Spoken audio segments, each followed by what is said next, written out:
I'm going to talk a little bit about some theories involved with how people start relationships and what factors are involved in whether or not relationships are satisfactory. So I wanted to give you that point of view, and to do so, I wanted to use a project that I did in class some years ago where students collected data from other college students about their feelings about these various factors that have to do with attraction and relationship satisfaction. So, the episode title refers to two common sayings, which are birds of a feather flock together, which suggests that people who are similar are likely to form relationships. And the problem with that saying is that there is another one, which is its opposite, which would be opposites attract.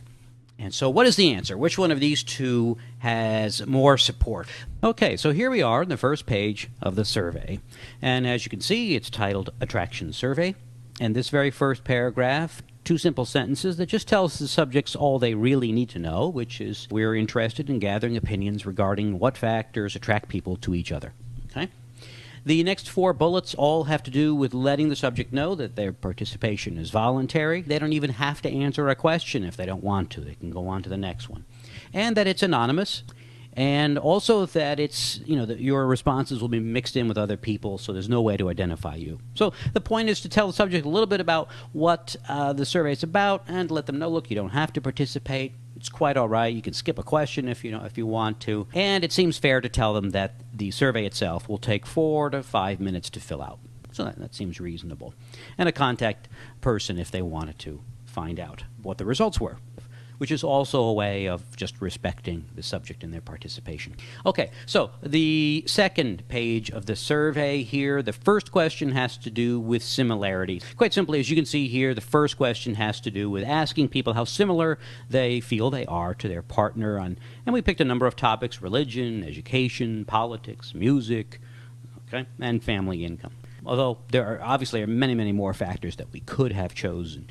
Again, this survey is one way to study these theories, and they've been studied in greater detail in far other different kinds of research methods. But this is certainly one way to gather data. Second question is the one on propinquity, which just asks how close did you live to your partner when the relationship first began. And then question number 3 is an interesting one, which asks people to rate as honestly as they can their physical attractiveness on a scale of 1 to 10, where 1 would be you feel that you're very unattractive, and 10 indicating that you feel you're a very attractive person. Now this, I agree with you, this is a weird way to ask a question like that, but we didn't get too much pushback on that. People rated themselves on this scale. It's, I agree, probably better to have other people rate the physical attractiveness of the person filling out the questionnaire, and that has been done. But in this case, we decided to just ask people how attractive they felt they were, and they filled out that question. All right, question number 4, the next page of the survey. When you meet someone, how important are the following characteristics? And as you can see, we have intelligence. Of course, we have looks in there. Sense of humor, that's something that we hear a lot of. Partners feel that sense of humor is important. Money, education. All right, that's question 4. Question 5, now we asked how attractive you thought you were. Now we're going to ask you, how attractive do you think your partner is on a scale of 1 to 10? And again, 10 being very attractive. Subjective, but we thought it would be kind of fun to look at that matching hypothesis in this way. Finally, the major question of interest, which is question number 6, how satisfied are you with your relationship? Last page of the survey is where we ask another very important question, question number 7. This was the equity question. And here's how we worded this. Couples differ in various ways in how much of themselves they give to the relationship. As honestly as you can, how much do you think you contribute to your relationship compared to your partner? So we have a middle one, which is about the same as him or her. And then we have the other sides, the inequitable. Do you feel that you contribute a lot more than him or her? A little more than him or her? Or on the other side, a little less than him or her? Or a lot less? So we'll see how equity and non-equity relates to the question actually just before it, which is satisfaction with a relationship. Finally, we just ask, what's your gender, male, female? What year are you currently in? Freshman, sophomore, junior, and senior. And thank you very much for your help with the survey. Okay, so that's the survey, and now let's take a look at the results. Okay, let's go to part 3. We asked people to rate their own self-attractiveness. How attractive would you say you are? Right? Kind of a weird question, as we said before. I agree. And here's the results. This is a bar chart here, and along the bottom, this was a 1 to 10 scale. And so as you can see, most people are right in here, gave themselves a 7 or an 8. And let's see if we can just change that to a count, if that's possible. There was some numbers right there. 36 and 37. Let's go to percent. 23, 20, almost 50% right in there, giving themselves a 7 or an 8 on attractiveness. We can also look at this as on a bar chart. There goes all the numbers. And I'm just going to change that from close to self-attraction. And there we are. All right, so actually the numbers come to about 61% gave themselves somewhere between a 6, which is right over here in this purple area, and a 7 or an 8. 61% gave themselves those high numbers. Pretty good. So then we also asked them, as I mentioned earlier, to rate their partner. How attractive is your romantic partner? And this was actually even higher, which is sort of fun. You could see that we've got 10s, much more 10s. In fact, between 7, 8, 9, and 10, we've got nearly everybody, only a few other people down here, about 85%, upper 80s, rating their partners as attractive. So we think that our partners are attractive, which is probably a good thing, and actually may have something to do with another concept in psychology called cognitive dissonance. But we'll get into that actually in another episode. Okay, but the matching hypothesis says that we tend to form relationships with people who we believe to be about as attractive as we are. And however a way that is done, that we determine how attractive we are and how attractive another person is, but it is sort of a gut feeling that we all share. We all seem to know about where we belong in terms of how attractive we are. Well, we can look at this in this data, and this is what's cool. So I'm going to switch to a scatter plot. And on the bottom here, I'm going to put my own self-attractiveness rating from 1 to 10. And here's my partner's rating. And for the moment, I'm going to get rid of some of that data just so it doesn't get in our way here. And we'll just kind of zoom in a little bit so we can see this.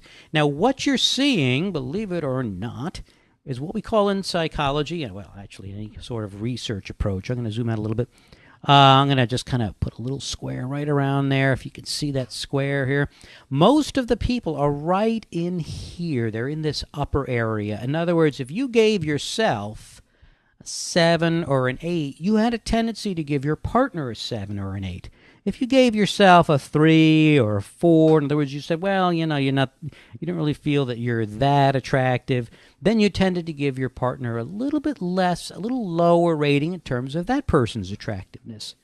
So I think it's kind of, this is support. This comes, if you're interested, the correlation here is 0.45. It's not really strong, although this I think is a strange way to assess what you think to be your attractiveness and your partner's attractiveness. And as I mentioned earlier, a survey is only one way, kind of a soft way, to collect this kind of data. But nonetheless, it does support the hypothesis that we choose a partner who we think is about as attractive as we are. That's one thing, then, that determines whether or not your relationship will be satisfactory. The other one has to do with equity.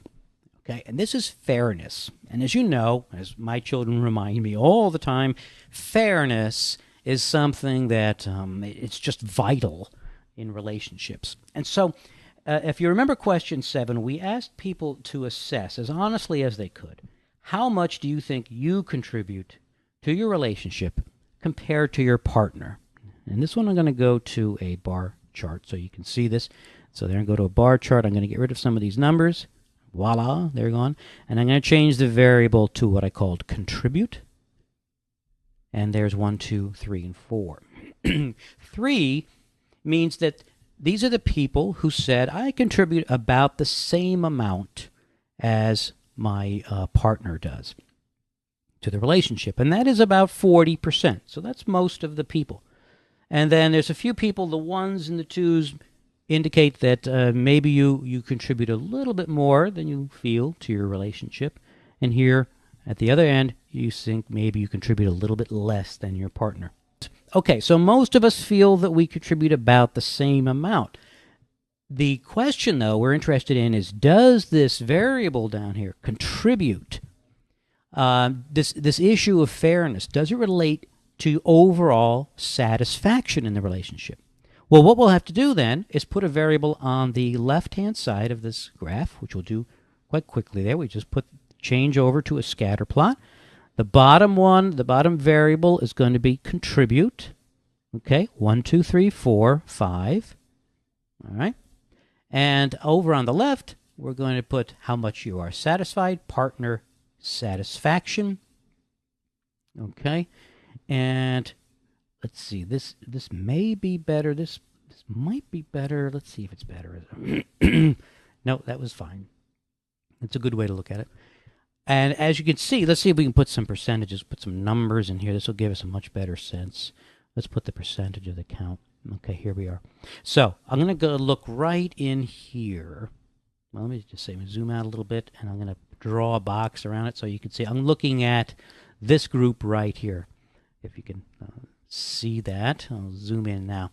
The people who gave the 3s, the ones who said, yes, my relationship is fair, almost 94% of the people who said that they believe that their relationship is fair, it's equitable, gave the a high partner satisfaction rate. This other on the left-hand side is the combination of 7s, 8s, 9s, and 10s. Compared to those who said that their relationship is a little bit off.